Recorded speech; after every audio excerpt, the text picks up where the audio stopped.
has been a little bit of a problem there. Give me 1 second here. Sorry about that for anybody on watching our YouTube channel, as we had some audio issues. We've been having some issues with this one microphone, trying to get all that taken care of, but apologies for the minute of silence that was on there. I think everything's coming through as of right now.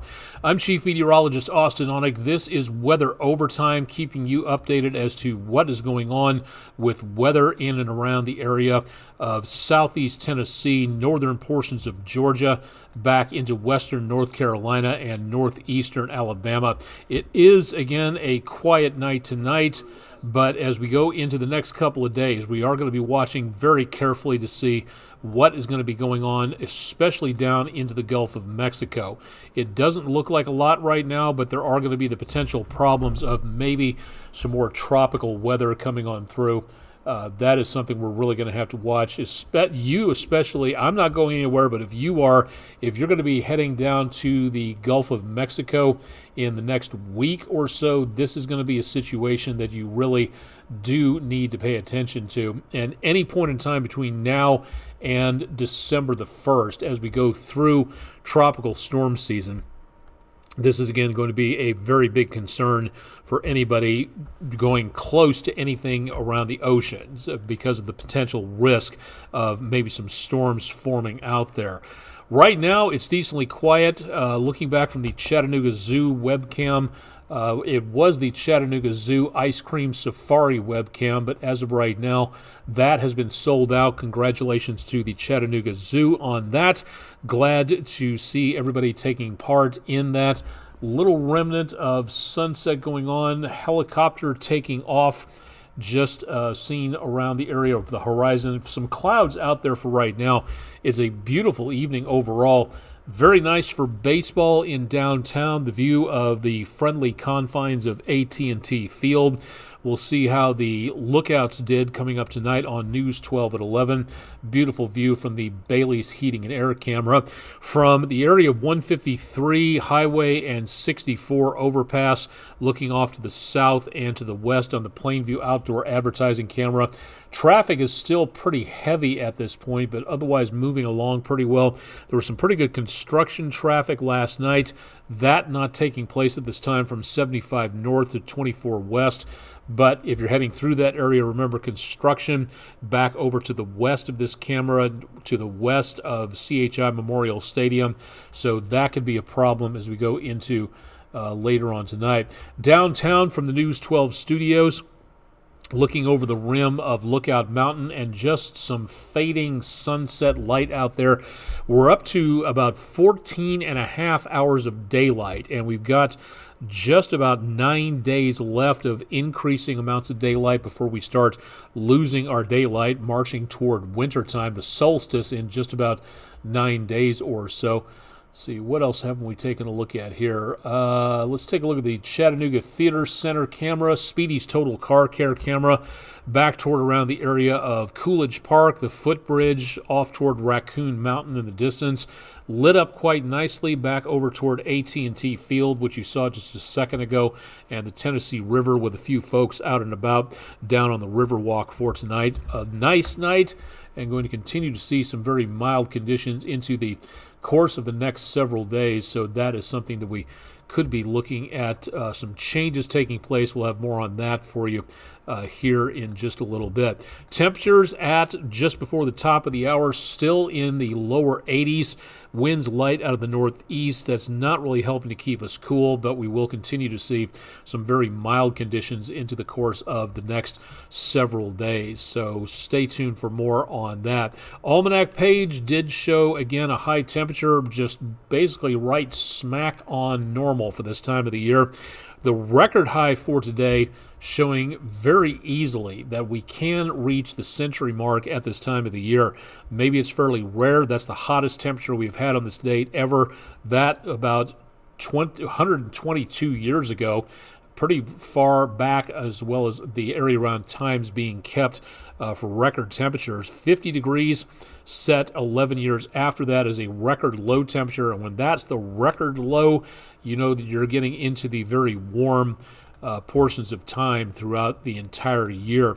Solar and lunar data, we're still about waxing crescent, getting close to the first quarter moon in the next couple of days. Sunrise and sunset time are again getting longer, but only by seconds per day. We're going to be getting close to that maximum amount of sunlight in, again, about 9 days as we approach the solstice. We'll bring you more updates on that coming up in just a little while. Temperatures right before the top of the hour. And again, Scottsboro, I would get your airport recording station looked at because something's not right with those temperatures. Back in the 60s and 70s, Rome, Georgia, just outside the News 12 viewing area, you're in the lower 80s and close to that in many locations as that warmer air starts to make its way in from out west. Comfortable for the most part, and again, this is what we're going to be seeing through the next couple of days as those temperatures are going up out there. I should mention, again, for those of you who've never been here before, this is Weather Overtime. It's our online video weather blog. We're coming to you from the Chattanooga, Tennessee area, North Georgia, Northeast Alabama, Southeast Tennessee, and Western North Carolina is our area of coverage. If you have a question on Twitch or YouTube, please drop them into the chat function and we'll answer what we can. If we can't get you an immediate answer, we'll get back to you as soon as we possibly can on there. But thank you very much for joining us. Thanks to all the new viewers on Twitch for keeping an eye on what's going on and for subscribing. Really nice to have everybody along and watching what is going on. Okay, so, for the next couple of days, we are going to see that area of high pressure back to the north of us, right back up around the Virginias. This is where we'll be getting the numbers that'll be very much on the quiet side. High pressure sitting here is doing a good job of keeping things very much on the quiet side all over the eastern seaboard. Air around high pressure in the northern hemisphere rotates clockwise, so this is helping to stir up a little bit of moisture. Part of where our humidity is coming from is from this area of high pressure and from an area of low pressure just off the coastline.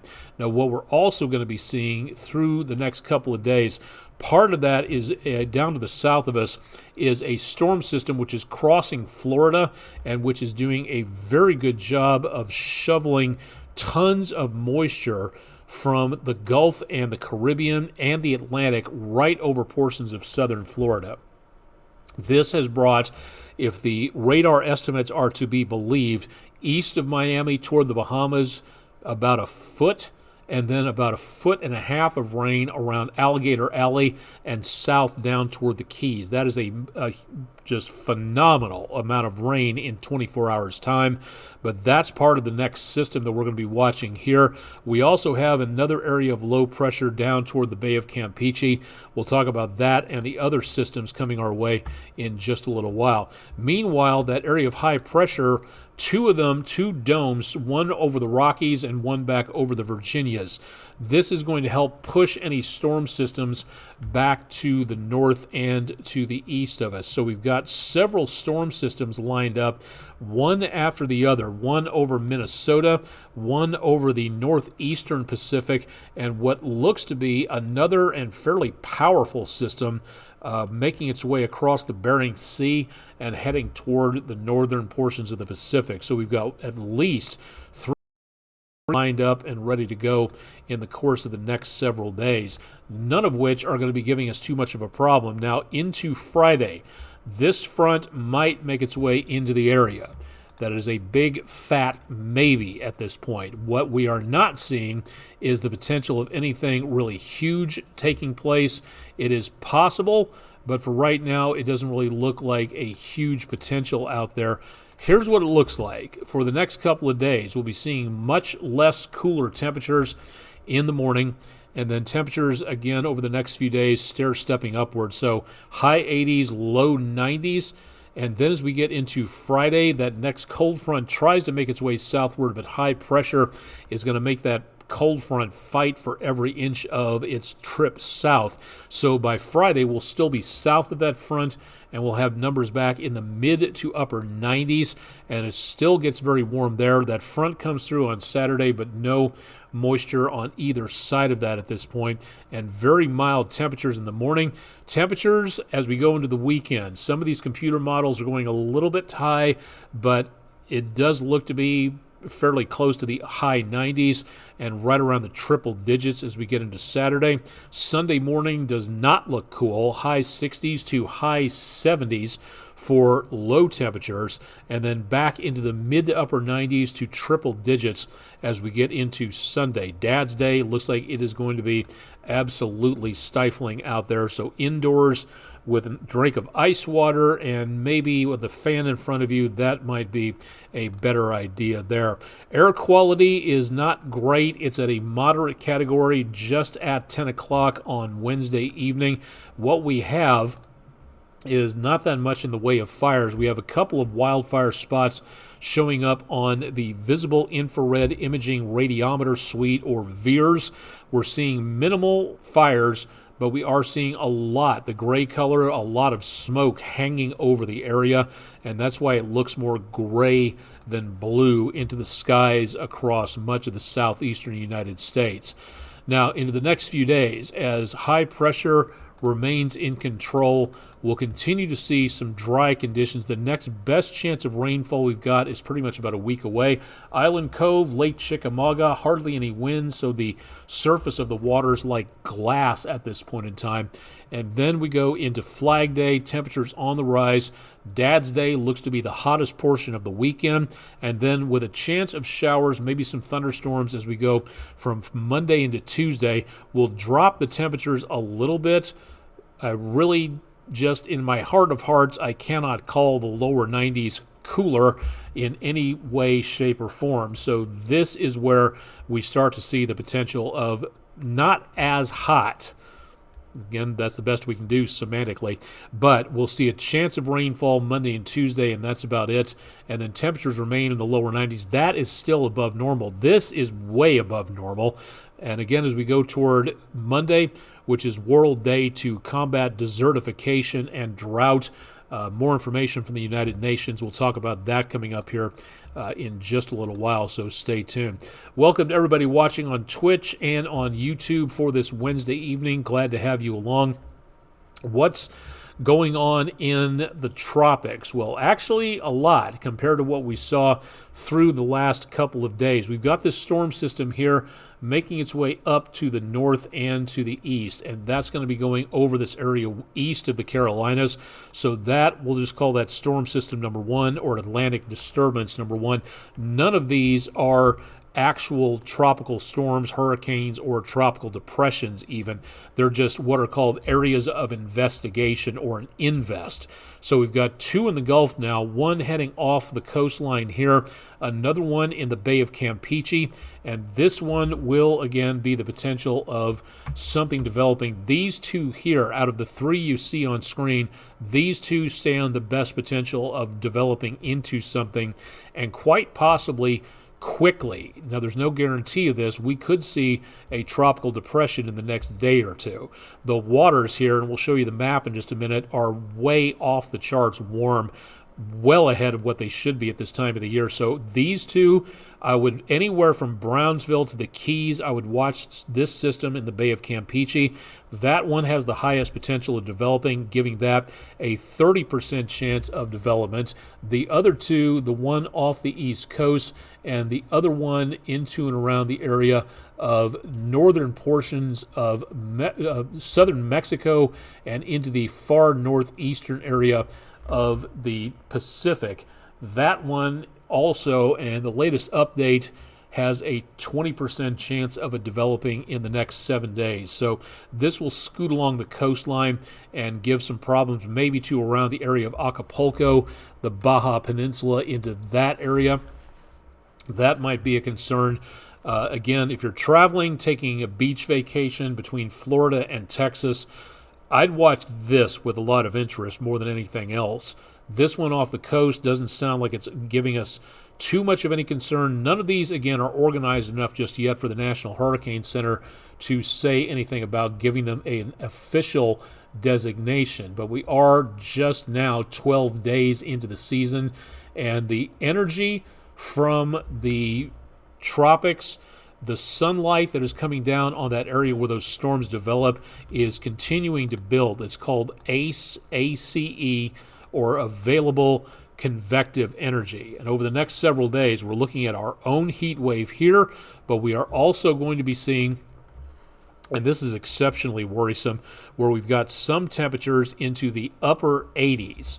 And again, some areas on this temperature scale, the scale up here in the upper right-hand corner of your screen, we've got some areas right off the Florida coast. Those darker red colors you see there in southwest Cuba and over the Bay of Campeche, that right there is temperatures of the high 80s to even into the low 90s. And that, again, any storm system that comes over this, if the conditions are right, it's what is called RI, rapid intensification.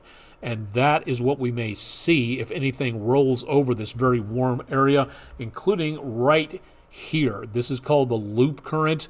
It takes a northerly path toward Florida and the rim of the Gulf before diving south along Florida and going between Florida, the Keys, and Cuba before it forms into the Gulf Stream.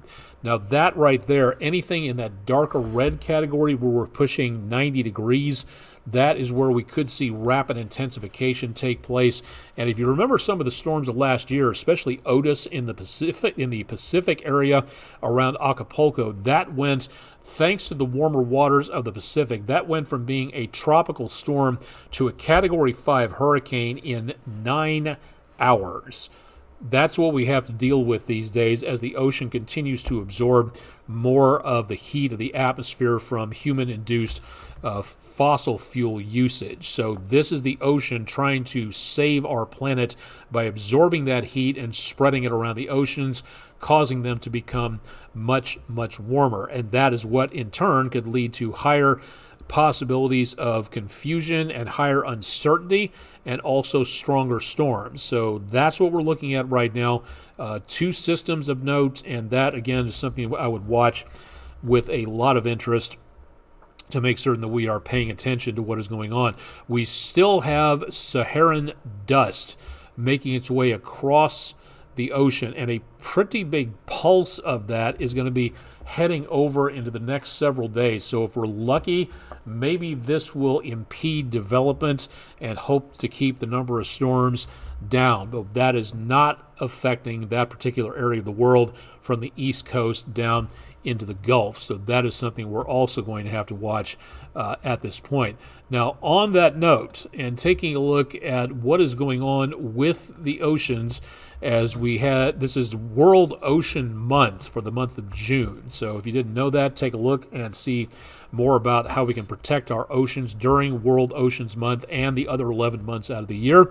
750 billion tons of ice melt every year from glaciers, snowpack, things like that. Putting on your mathematics cap, what does that equal out to every second? That is, again, something to really take a look at, because it is actually the correct answer, and 76% of you voted for it. 24,000 tons per second is entering the oceans.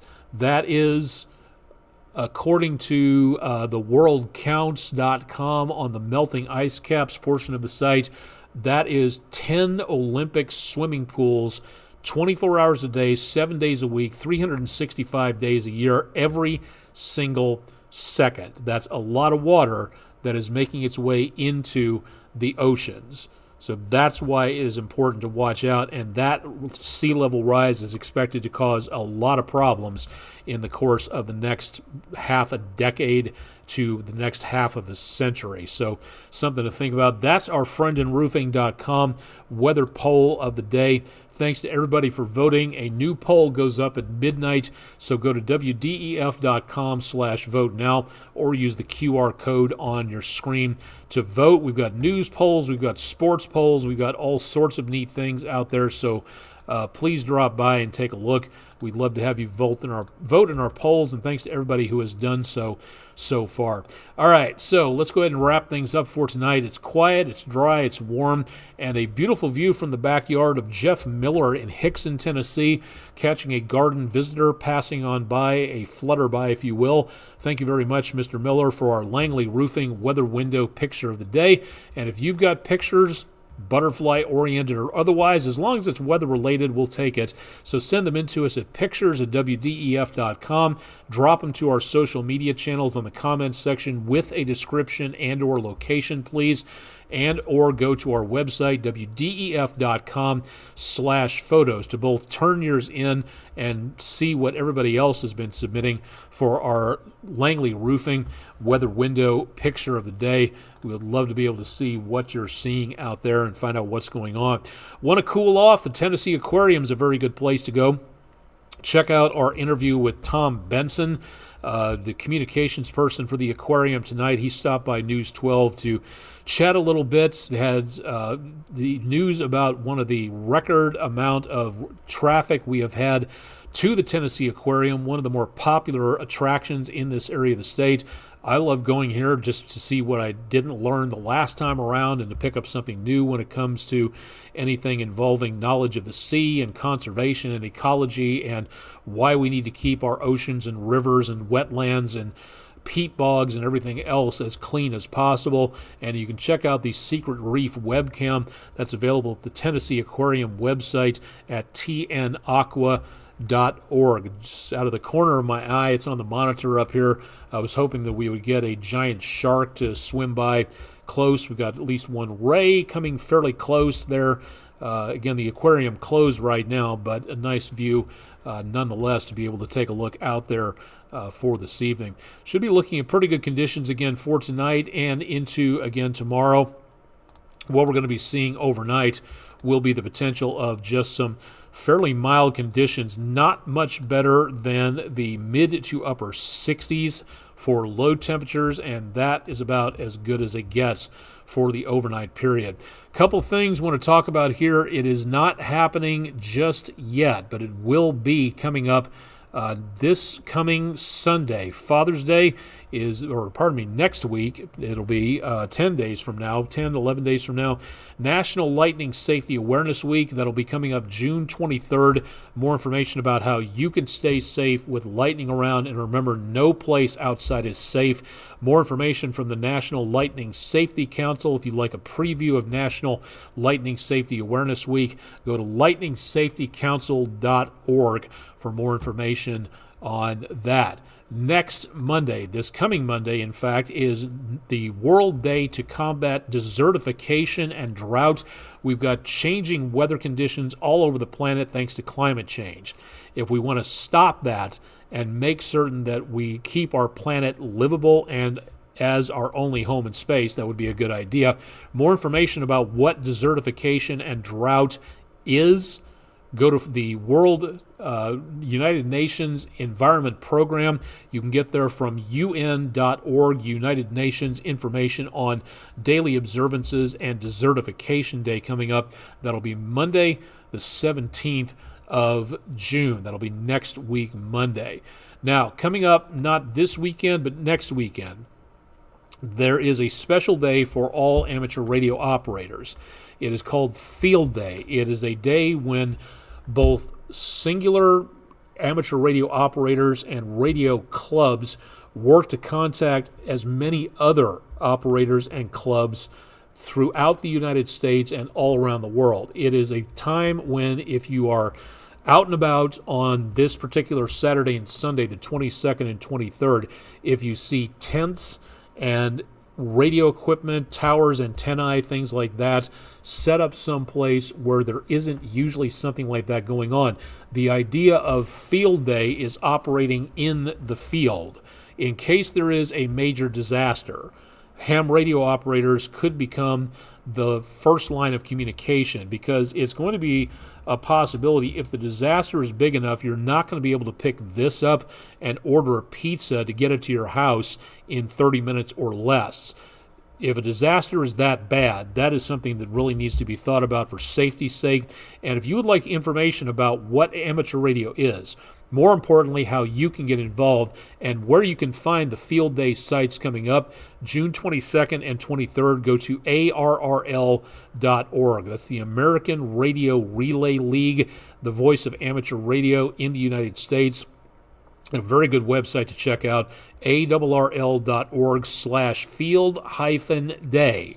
and find out more about why amateur radio is so cool as a hobby and as a lifeline when it becomes necessary.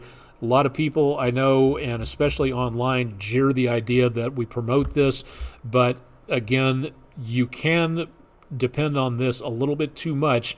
And if you'd like to know more about people who get prepared for disasters, the catchphrase means a lot. When all else fails, amateur radio works. And there's a lot of folks out there who practice and try to get ready so they can get information out and in of a particular area. They work in hurricane zones. They work in disaster areas. You can send a health and welfare message into a certain area to see what's going on, to get in contact with someone who might be a loved one, a relative, a friend, something like that. That's something else to take a look at. I've got my license. I got it in February of 2000, so I've had my license for just about a quarter of a century. I wish that I would have gotten my amateur radio license when I was much younger. I've seen amateur radio operators as young as 7 or 8 years old, and I wish I would have gotten my license a long time ago. It's a fun hobby. It's nice to just what is called rag chew, talking to people down the block, around the corner, in the next county.